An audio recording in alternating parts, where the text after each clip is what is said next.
What's up? Welcome back to part 4 of I forgot the name of our podcast for a second.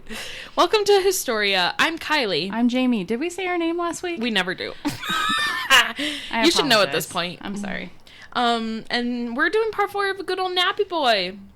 The end. The downfall and the death of Napoleon. I know. I thought his death would be more dramatic, but it's not. So. Oh, okay. It is what it is. I was expecting a very dramatic death, so that's disappointing. I was too. I thought he died at Waterloo, but I was wrong. All right.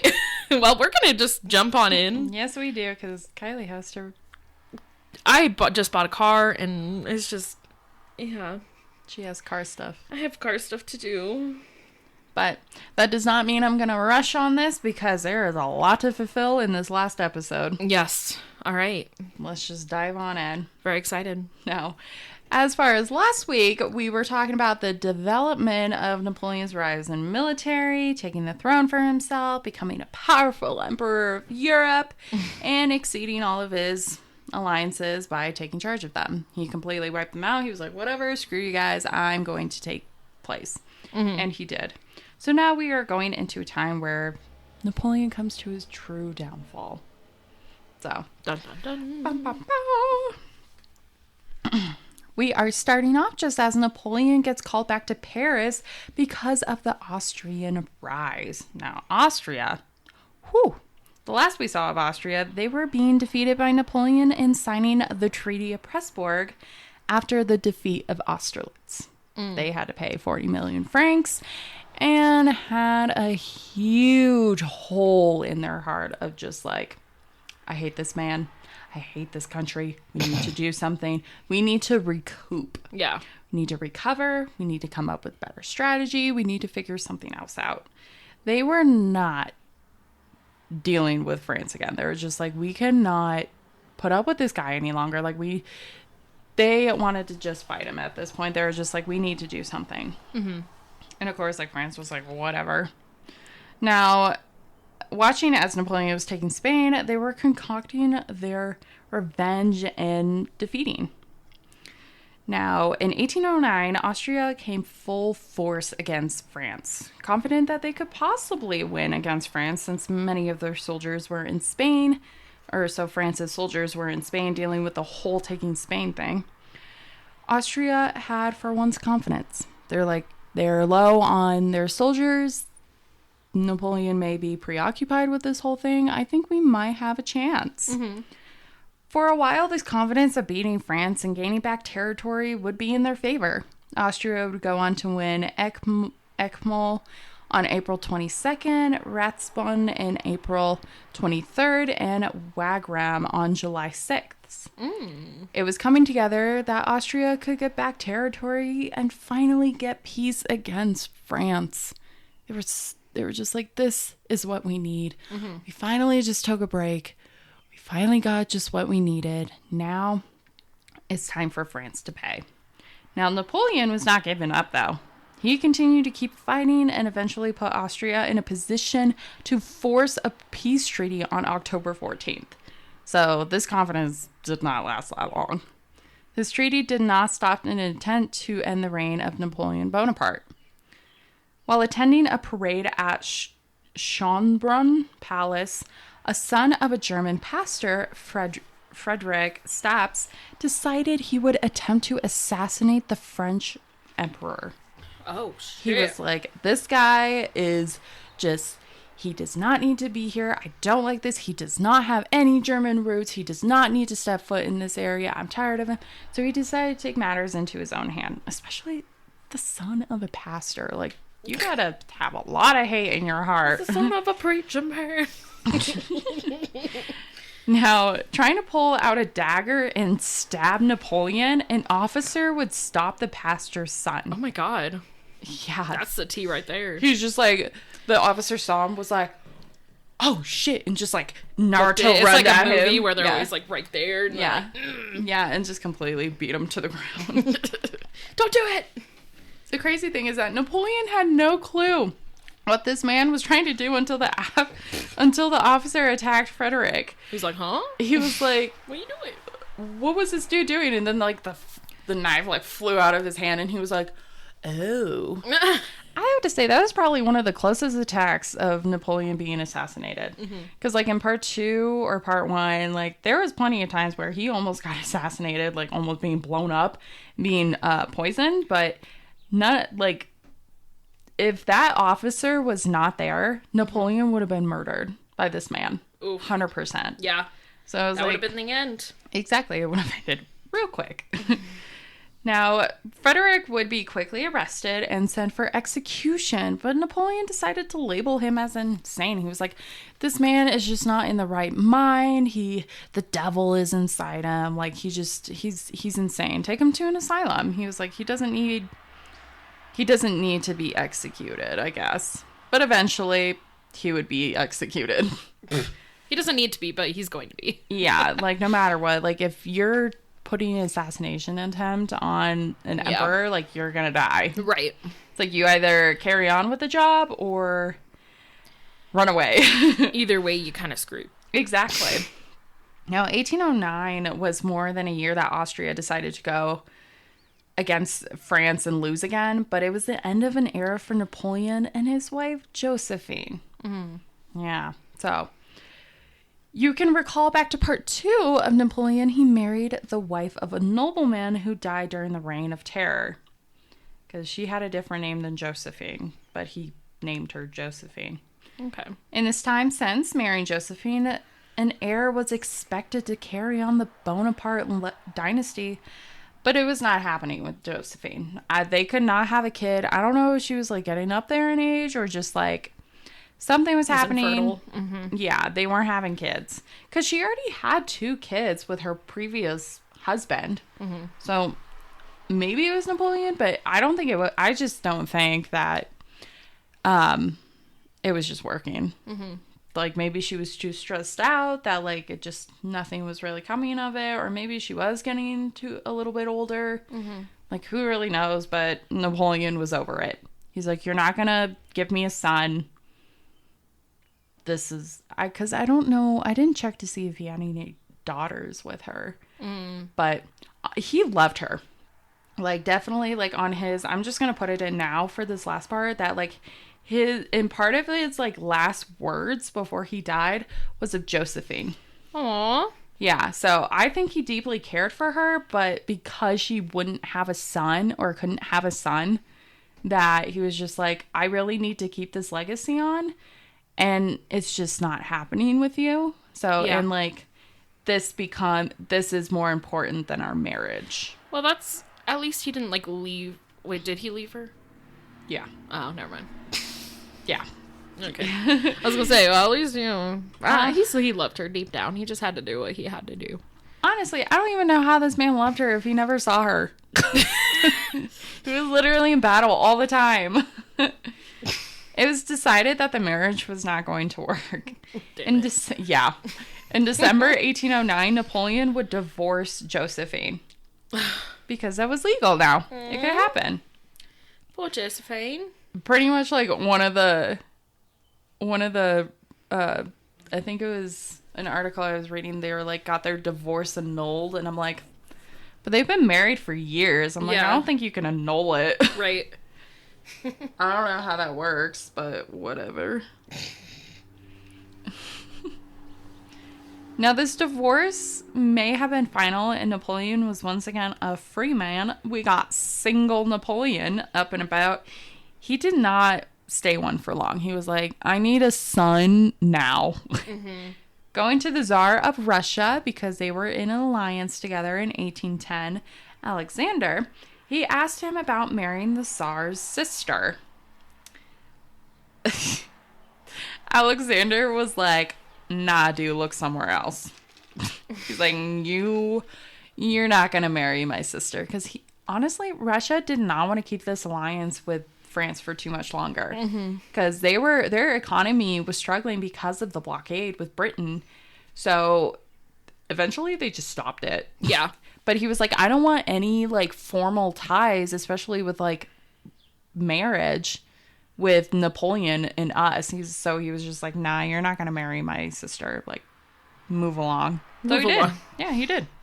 Napoleon did just that. Instead, he went to Austria and married the Archduchess Marie-Louise Habsburg, daughter of Emperor France. I think it says Francis I, but I think it's like Francois? Maybe Francis I. She was 18 years old when he married her in April 1810. Okay. He was 30-something? 40? Didn't he die in like 1820? 1821. Okay. He was older than, like, pretty older. He's only 30 much older. right now? I'm trying to remember, when was he born? 1769? Do you want me to look it up? Yeah, I'm trying to remember from the first part. God, you just put so much research in your head. You just have a brain fart all the time. After researching this guy, you're just like, you know so much, but then you're just like, do I? Okay, so he died when he was 51. So he would have been 40. Yeah, so he was significantly older than her. So that says. But that was like very common for that time because all the guys wanted to marry young and all of them didn't want to marry young. Mm-hmm. So men were mostly like in their 40s or 50s. Like, I guess you should say the higher nobles. When you...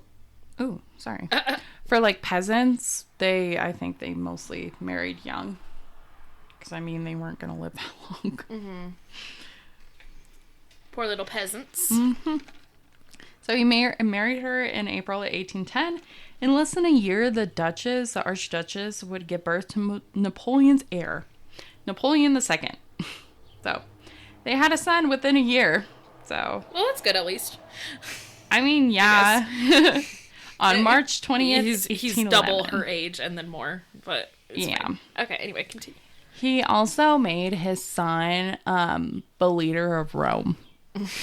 Okay. So, cool. Yeah. It was good that Napoleon did not go on to marry one of Russia's Tsar sisters, as Russia was slowly creeping on of getting rid of the treaty. Or the alliance that they had. They're like, I'm getting so freaking tired of this. Russia and France had been at peace since the Tilsit in 1807, so about 4 years now. But everything was starting to change. France was not holding up to the reliance for Russia with a continuation of the blockade going on against Britain. Napoleon was also not helping with the supplies, and it was so they weren't giving anything to Russia. And it was causing an economic drop there. Alexander wanted Russia to trade with the rest of the world, but it was difficult as exports dropped tremendously. Even trading with France was extremely expensive. Like, they just couldn't afford anything. The Tsar was over it and had doubts of the blockade even being successful. Like, everybody was thinking that. They're like, is this actually working? Because Britain seems to be doing fine. Mm-hmm. Like, Napoleon was like, it's going to be slow. It's going to happen. Just you wait. And everybody's like, it's not working. Just give it up.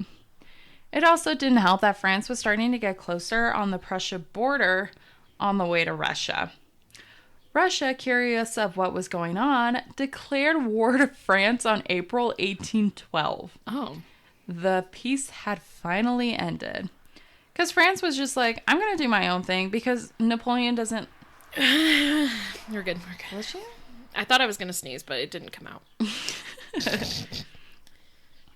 But Napoleon was just like, I'm tired of not having their territory. Yeah. So he was like, let's just take it. It's just like, dude, you made them sign the treaty to keep the peace, and now you want to break it? Like, what the fuck? Wow. Yeah. France, on this declaration of war, decided it was time to go full force with invading Russia. It was June that Napoleon would have 480,000 men go into Russia and 120,000 waiting in reserve for any further word. That's a lot of freaking men going to Russia. But Russia was not going to go down with a fight. Reaching out to Sweden, Russia went on their side to sign a treaty of alliance against the French forces. If they came near Sweden, Russia would help. Vice versa. I was like, Sweden, really? Okay. But whatever. But like Russia just needed like that added support, and they're like, Sweden, you want to help out? And they're like, yeah, sure. Just if something happens, you'll help us out. And they're like, yeah, that's cool. That's so sweet of them. Like sweet, but sweet. I can call them SWEETen. That was the dumbest joke I've ever made. As France proceeded forward and into Russia, Alexander kept his distance, which only infuriated Napoleon. Like, as soon as, like, Napoleon pushed forward, like, Russia kind of, like, took a big step back, and he's like, what the fuck are you doing? He's like, just fight me. And Russia's like, no, come on in. Come on in. Because France's and Russia's environments are completely different. Russia has harsh winters and hot summers. And France is pretty neutral when it comes to, like, it's not overly cold, it's not overly hot. It's kind of, like, in the middle. Yeah. But, like, they didn't understand Russia's, like, environment. Gotcha. Yeah. Napoleon had an army twice the size of Russia, but what they didn't have on their side was Mother Nature, of course. Oh. Napoleon underestimated Russia's hot summers and extreme winters and continued further into it. The Grand Army would go on to take Vilnius and Smolensk, but along the way, Napoleon was losing his soldiers. Due to exhaustion, hunger, sickness, many deserted, no longer wanting to risk their lives for a petty war Napoleon started. So yeah, like, Russia didn't even start it. Like, France was just like, I want your guys' territory. And Russia was like, why? You don't even know what to do with it. You can't do anything with it. Like, we already got it on lock. Yeah. So he just kept going in, and he's losing soldiers left and right. Like, he lost so many in this war against Russia. Yikes. I would be pissed as French civilians because think yeah. of all the parents that just lost their Dude, sons. what the hell are you doing? It's like your population has shrunk tremendously because of this. That would suck. Yeah. Many of the soldiers weren't even French that decided to leave. So a lot of, like, whatever left he had of, like, alliances, he brought into his soldiers. And they were just like, we're leaving. This is not our war. You literally forced us to come here.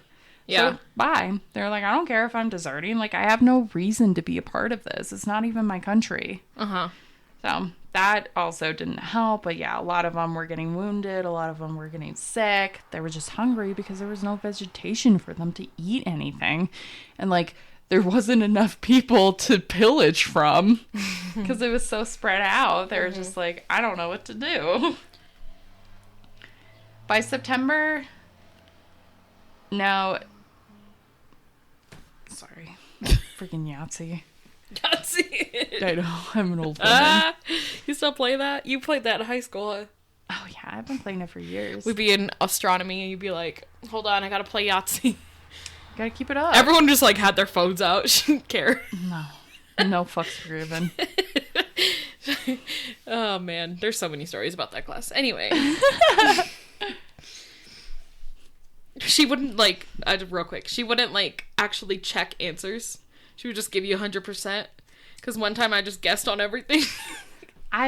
Honestly, it was so hard not to fail. Yeah.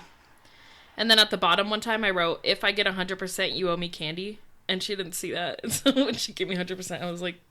It was funny. I meant to say it was so hard to fail because there was one kid in our class who actually failed.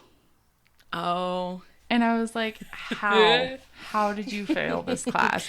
She would just be like, guys, my divorce is... She would just start crying about her divorce. I'm like, bro, you gotta separate your home life. Anyway, I don't know what this has to do with anything, but just continue. By September, the French still moving forward, Russia finally decided to fight. At the crossroads of Borodino, The Russians prepped to protect their land and protect Moscow. Because the French were just keep coming in, and the Russians were like, we need to do something to not give them what they wanted. Yeah. Napoleon was ready, and on September 8th, the Battle of Borodino began. This battle would last hours and become a bloodshed. There was just bodies everywhere. The two would grow tired of the battle and bring it to its standstill. By the next morning, Russia withdrew. But this may seem like, oh, Russia kind of just like gave up, whatever. But they had other plans to keep Napoleon at bay. And withdrawing from this is what they needed to do. So they're more like secretive about their plan? Yeah. Gotcha, yeah. Napoleon was ecstatic and declared this battle a victory. From there, he proceeded to go towards Moscow. On September 14th, Napoleon and his troops would arrive. But Moscow was not what he was expecting. Instead, what he arrived to was a city burnt to ruins. Ooh. The place was nearly deserted and fires danced around the town. There was nothing left of Moscow. It was the decision that Alexander decided to take to keep France from getting anything more from Russia. So Alexander purposely withdrew his team, or his soldiers, to go to Moscow to burn the city so France wouldn't be able to pillage it or even to take it. Gotcha. Which is really sad for all the people that live there, and it's a pretty big city. Yeah. But it was something that he had to do in order to keep France out. And because of this decision that Alexander made, this was a massive blow for Napoleon and his progress. He wanted to progress further, but when crossing in late November to the Berezina River, it was becoming impossible to get where Napoleon wanted. He was underestimating nature. Like, he didn't understand it. And then when he went to Moscow, he was hoping to pillage and get the supplies that he needed to proceed further. But when he arrived, nothing was there anymore. So he was like, what the hell am I going to do? Yeah. Because now I don't have enough supplies. But the one thing that Napoleon just never did was give up. He just kept pushing forward, and he didn't care. Mm-hmm. He didn't care about the health or just the hunger or anything for his soldiers. He was like, we got to keep pushing forward. We got to keep doing it. But he didn't know what he was going to expect moving further into Russia.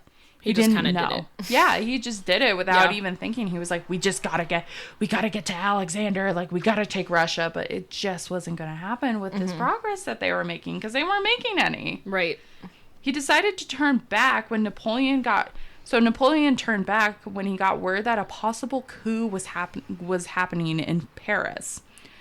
Which makes sense given that he's too busy in battle to be an actual emperor. Uh-huh. So, like, his people were planning to, like, overthrow him. They're like, or just, like, the officials were just like, let's make a coup, make him just, like, completely just give up the throne. Mm-hmm. And he was like, I gotta go back to Paris. Now, Napoleon didn't want to give a true retreat, and so instead he left two officials to continue on their progress to Alexander, but this would not happen, even when he was gone. The French army underestimated the harsh winter of Russia, and in the end, only about 20,000 would come out alive. Oh, wow. And they went in with over 480,000 soldiers. Oh, my God. Those Russian winters are super harsh, and they did not expect. And they obviously didn't have the proper wear to go through the winter, so a lot of them probably froze to death or probably died of starvation, I'm sure. Wow. So, and that's exactly what Alexander planned for. He was just like, I'm just going to sit back. We're just going to watch chaos ensue. Because they know how to prep for these harsh winters, but French people don't. Yeah. Upon returning, the coup had failed, and Napoleon continued on how he was going to go on with making alliances to keep his power.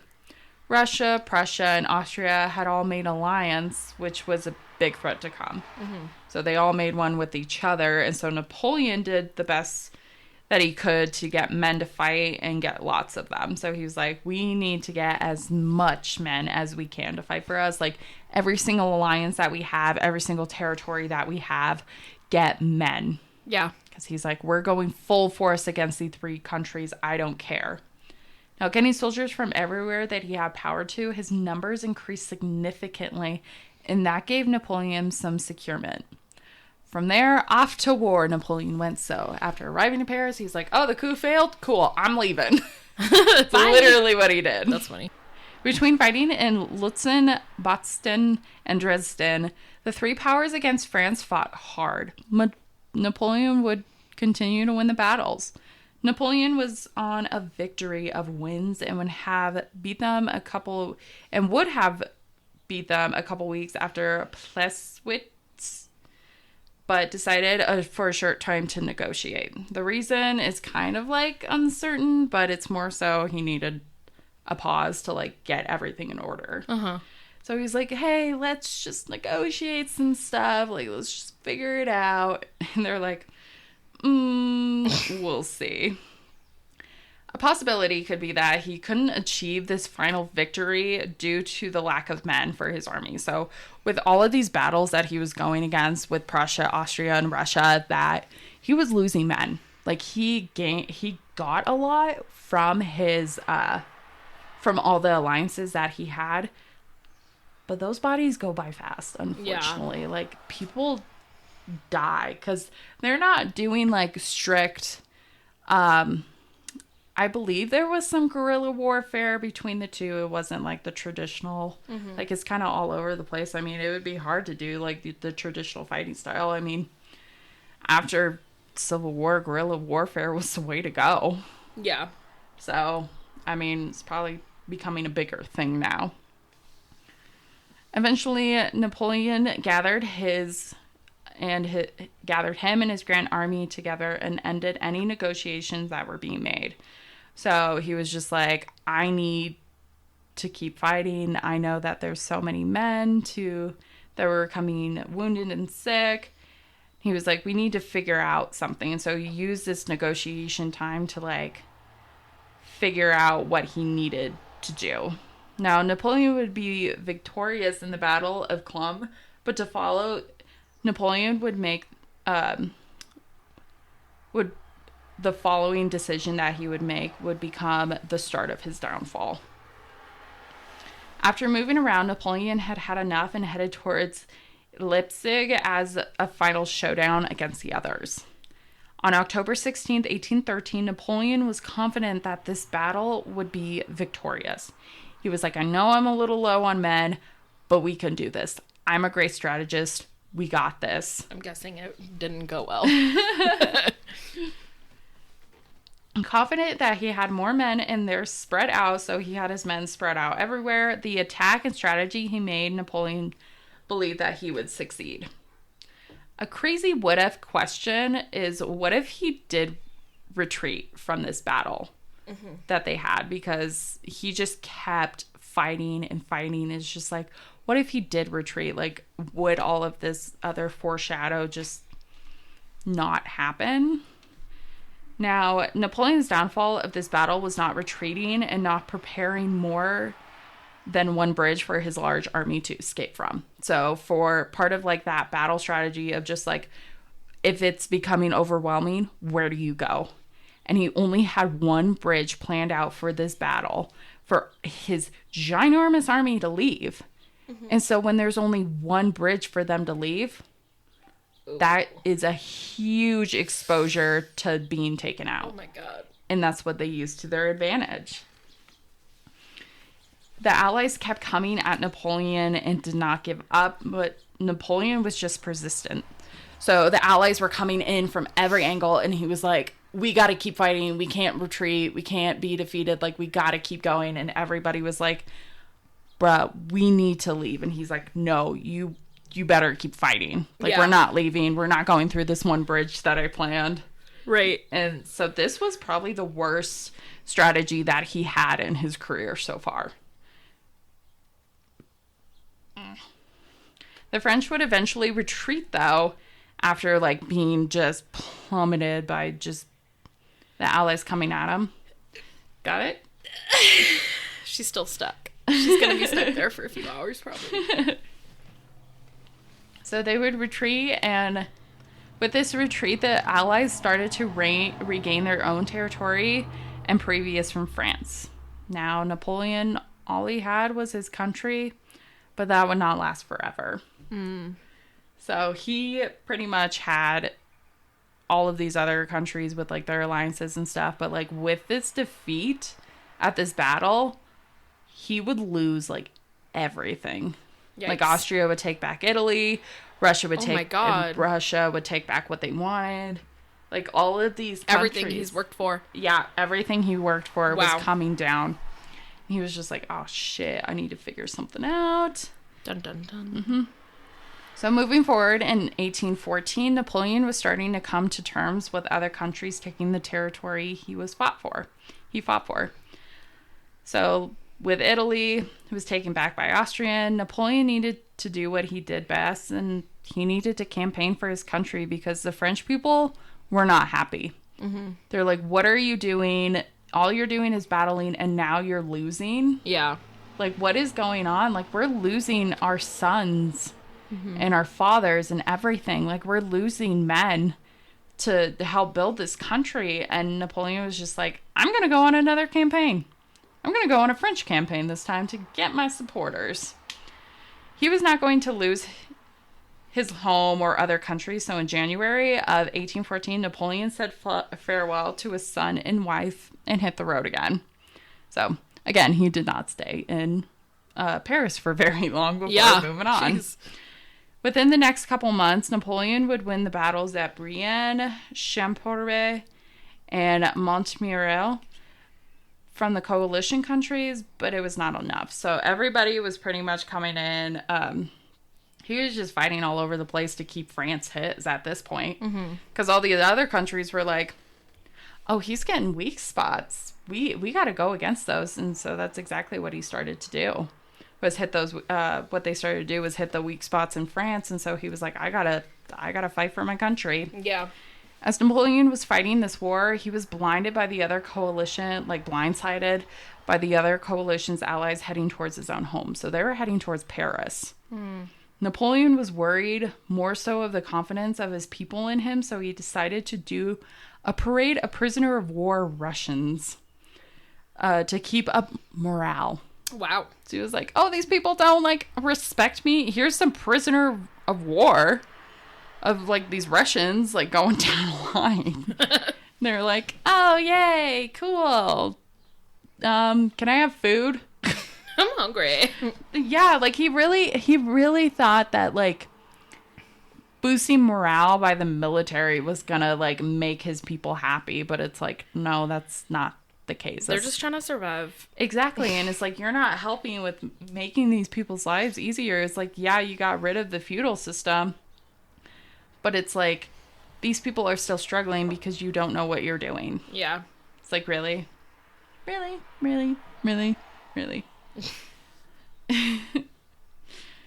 This didn't really help. People were getting upset with their emperor on causing such war and bringing it closer to home. Like, these people knew that Russia, Prussia, Austria were coming. And they're like, are you kidding me? Now we're going to lose our home. We're going to get pillaged. Like, everything is coming closer. Now, Napoleon tried to negotiate a treaty at Chatillon, but the coalition didn't care. They're like, fuck you. No, we're moving closer. They had enough of Napoleon and had something up their sleeves. A treaty was actually constructed and signed by Prussia, Russia, Austria, and Britain against France. So you got these big countries coming together. Like, Napoleon's just like, I don't know what to do at this point. Like, for him, he's like, I can't give up. I just got to keep moving forward. And it's like, bruh, you did this to yourself. Right. You put yourself in that situation. Yes. You gained so many enemies that now you're paying the price. Yeah. It all comes with a price. Dang. The month of March was quite the busy one for dear Napoleon. The Allies would enter France in the beginning of March and start heading their way towards Paris. Allies would start their way through France on the 5th of March across the Aisne, I hope that's right, river after the Battle of Soissons. Good Lord. The next few weeks, there would be battle after battle. There would be victorious for France, but there would also be quite a bit of losses. Nonetheless, the Allies were closing in on Paris. They're getting real close. Alexander, on the 23rd of March, got word about the struggle that Paris was facing with its own walls. He was just like, this is all too fitting. Mm-hmm. He was like, this is perfect. Money was being spent on the military and taking its people along with it.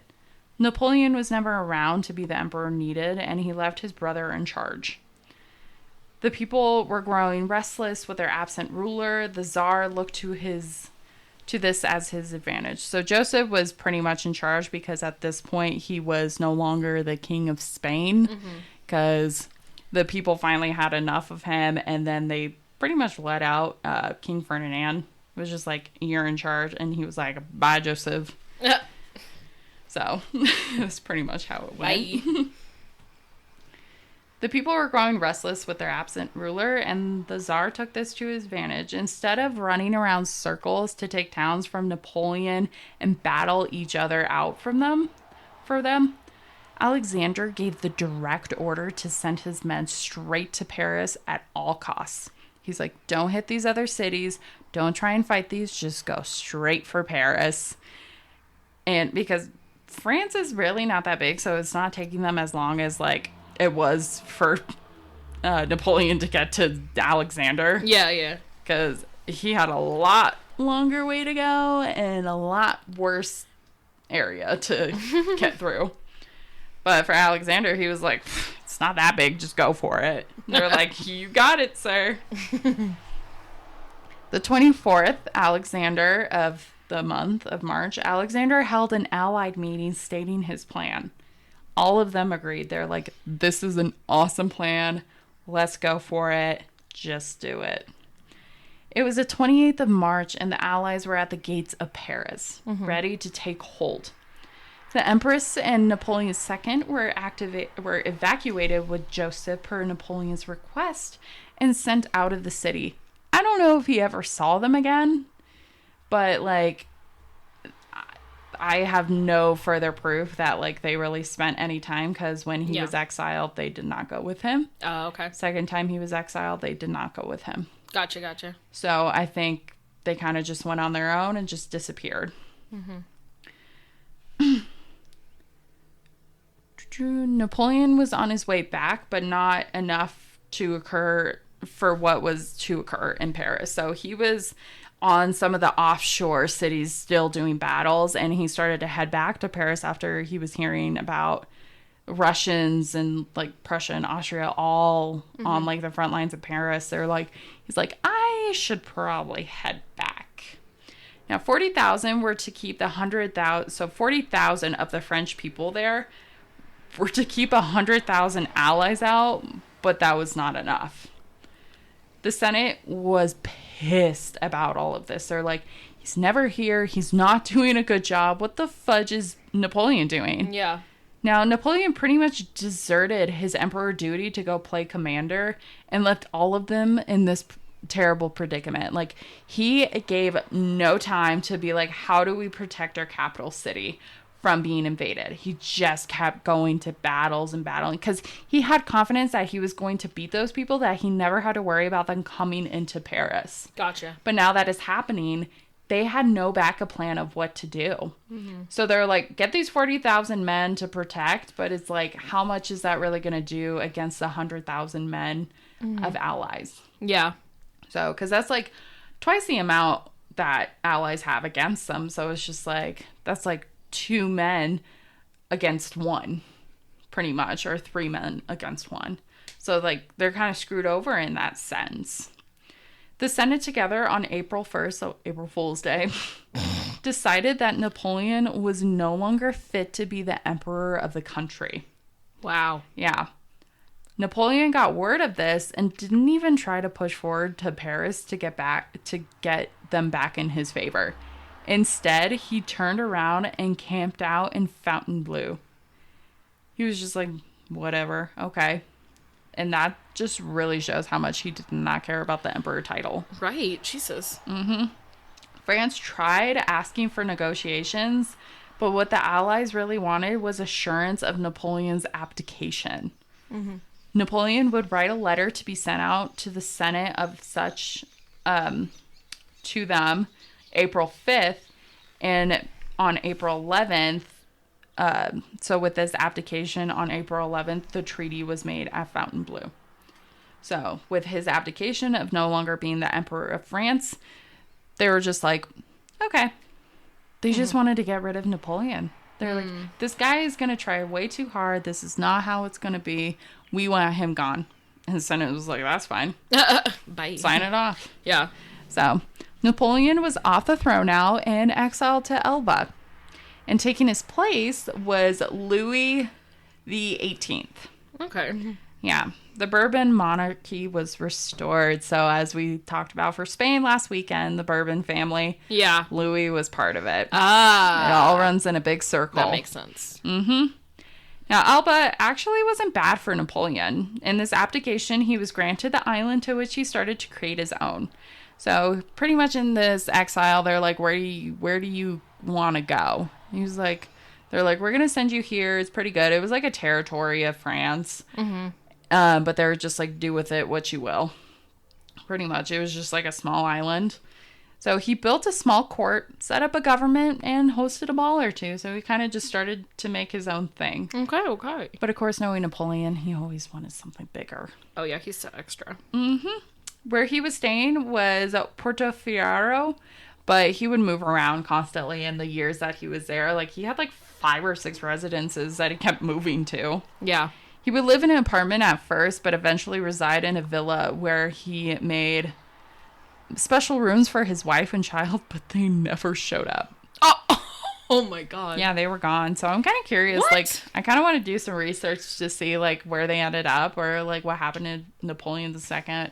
Because I kind of just, I didn't want to do like, oh, what happened to France afterwards. Because I kind of want to go into like what did happen to France after Napoleon like was no longer a leader, but that's like a future episode. Right. Just to see like what happened to his son and whatnot. But I just wanted to end it on Napoleon just to like. I wonder if he like hated his dad and like if he just like was like done with him. Probably because he didn't really have a father figure, or maybe Joseph raised him. Like, who knows? Yeah. I guess he's only a kid right now. Yeah. Like, yeah, he was still young. Instead, he would have a mistress, Marie Walka. Okay. Yeah, and his mother was also there too. She was very encouraging for him, surprisingly. Really? Yeah, she was just, when he was like, I want to take over again, she was like, do it! I believe in you! It only took him being an adult for her to come around. Yeah, and for him to be successful the way that he is. Like, I'm pretty sure he paid everything for her. Like, she didn't have to worry about a damn thing. Yeah. And even with exile, like, they probably lived really well. That's why. Exactly. That's why she cares now. Exactly. Exactly. Like, it was Napoleon who really gave all of his siblings, like, a chance. Yeah. Except Joseph. Joseph was doing pretty good for himself. Jose. Yeah. Jose.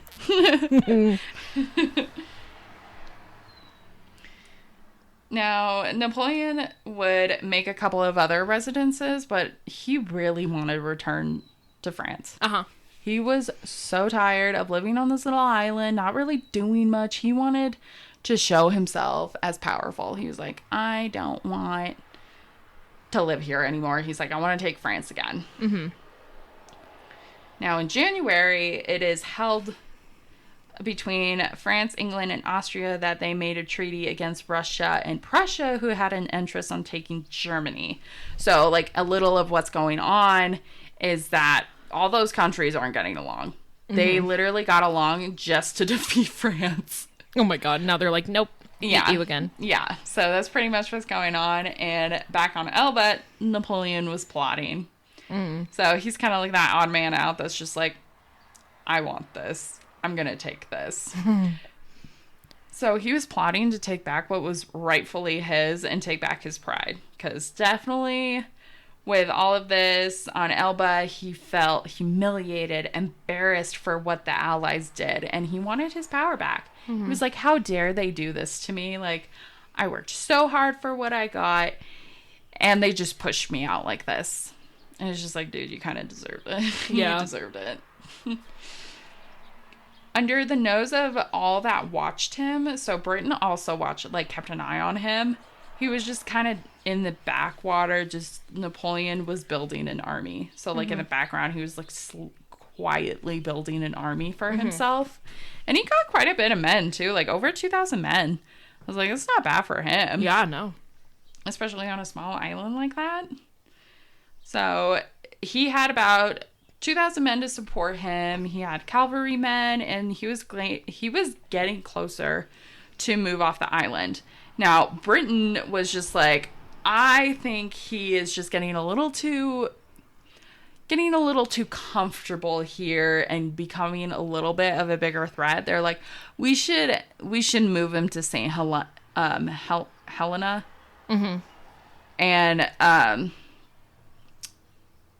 And Napoleon heard word of this and was like, nah.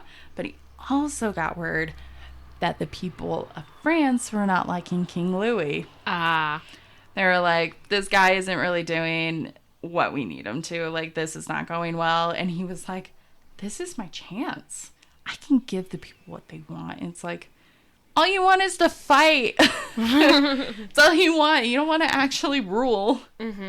Getting a small fleet of ships and painting them like British ships, Napoleon and his men boarded on them and headed straight to France on February 26th.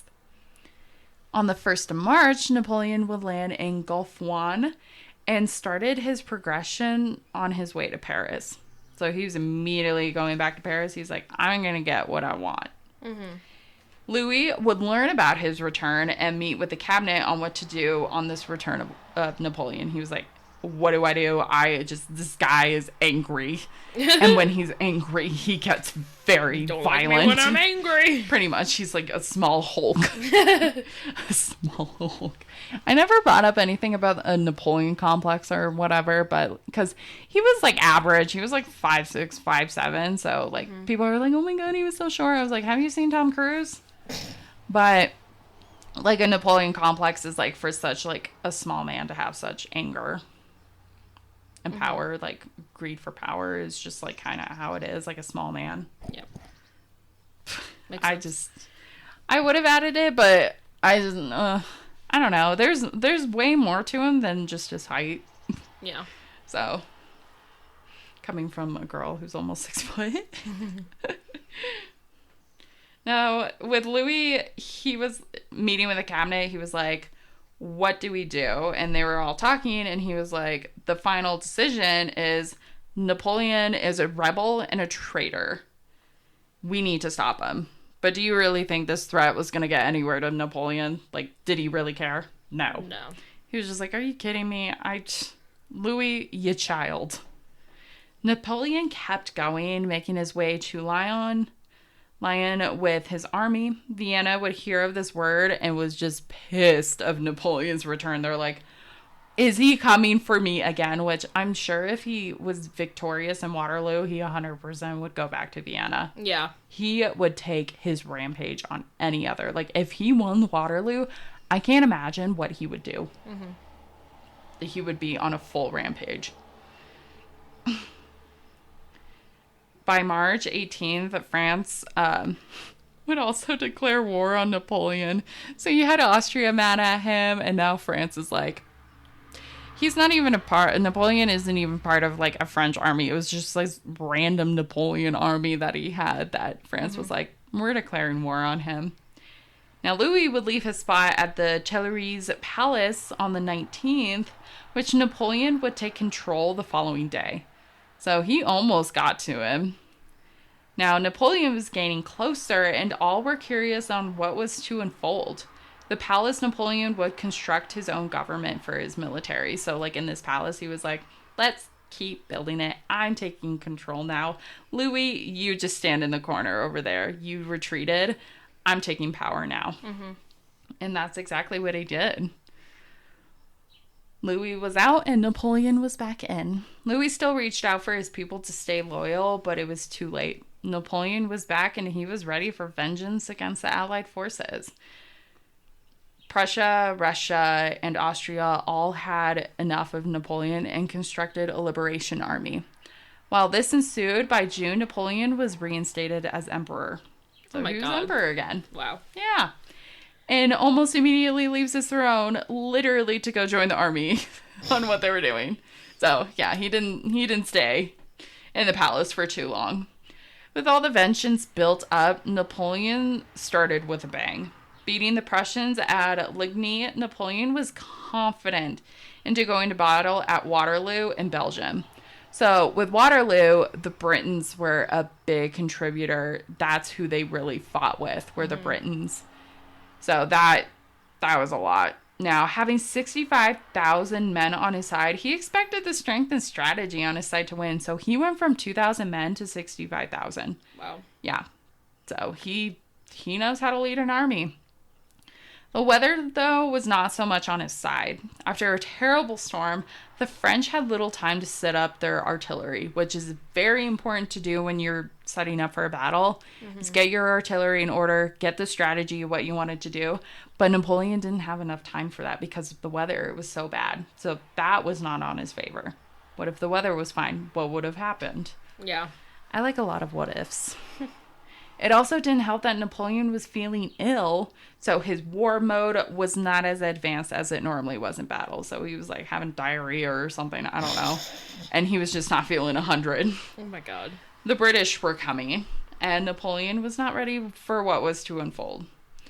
Napoleon was taken back with the British leader Wellington coming at Napoleon full force on the defense strategies.